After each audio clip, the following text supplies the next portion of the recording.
ताज्या बातम्यांसाठी ABP माझाला subscribe करा आणि बेल आयकॉन प्रेस करा। मी दिल्लीतल्या शेतकरी आंदोलनाची नवीन कृषी कायद्याला विरोध दर्शवत शेतकरी राजधानी दिल्लीच्या सीमेवरती आंदोलन करतात।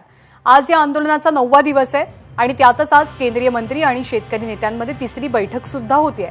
त्यामुळे आजच्या बैठकीत तरी तोडगा निघतो का हे पाहणं महत्त्वाचं आहे। दुसरीकडे शेतकऱ्यांनी काल पत्रकार परिषदेत 8 तारखेला म्हणजे 8 डिसेंबरला देशव्यापी बंदची हाक दिली आहे।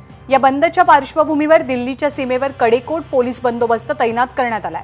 तर शेतकऱ्यांना रोखण्यासाठी सीमेवर प्रशासनाकडून सिमेंटचं बॅरिकेडिंग करण्यात आलंय। त्यामुळे आता एकीकडे चर्चा करत असताना आंदोलनाच्या पार्श्वभूमीवर दिल्लीतली यंत्रणा सुद्धा सज्ज होते आणि दिल्लीवरनं सायकलिंग करत आलेल्या एका टीमनं सुद्धा आंदोलक शेतकऱ्यांना आपला पाठिंबा दिलाय। त्यांच्याशी संवाद साधलाय आमचा प्रतिनिधी मिकी घईनं। सत श्री अकाल जी। तुसी आपने भी सपोर्ट दिया है ये किसानों को, क्या कहोगे, किस तरीके से उनका हौसला बुलंद करने आए हो, बढ़ाने आए हो? हाँ, हम लोग उनके साथ खड़े होने के लिए आए हैं। जो उनकी जो मांगे हैं वो बिल्कुल जायज हैं। अभी कल परसों ही जो वकील तबका है उन्होंने भी इस बारे में पढ़ा है और उन्होंने भी ये कहा है कि हमने भी कानून को पढ़ा है। कानून का जो ज्ञाता है वो हम वकील को मानते हैं, ठीक है। तो वकीलों के पैनल ने भी ये डिक्लेयर किया है कि ये जो कानून है ये किसानों के हक में नहीं है। तो हम एक्चुअली क्या कहते हैं, इतनी दूर से पंजाब से, हरियाणा से, हर जगह से किसान आए हैं। तो हम तो खैर पास से दिल्ली से ही आए हैं। तो हम चाहते हैं कि उनको आके हौसला अफजाई करें और हम बताना चाहते हैं कि दिल्ली की जनता भी उनके सबके साथ है।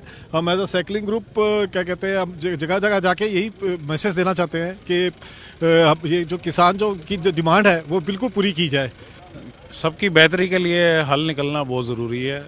ये लोग भी आज महीनों से अपने घर छोड़ के बैठे हुए हैं और आज हम भी अपने घरों से बाहर निकल के इनकी सपोर्ट में आ रहे हैं। तो सरकार को थोड़ा सा मैं कहूँगा जोर डालना चाहिए अपने पे कि ये चीज़ को मांगे इनकी जल्द से जल्द माननी चाहिए और ये बिल को जैसे भी है वापस लेके ये आंदोलन को खत्म करना चाहिए। आपण हे पाहिलं की त्यांच्या सायकलवर सुद्धा त्यांनी rights of farmer, right for farmers असं या ठिकाणी लोगो देखील लावलेले आहेत, पॅम्पलेट सुद्धा लावण्यात आलेले आहेत आणि हे सगळेजण थेट सीमेवर पोहोचलेले आहेत दिल्लीचे सिंघू या बॉर्डरवर आणि शेतकऱ्यांना देखील पाठिंबा या ठिकाणी त्यांनी जारी केलाय।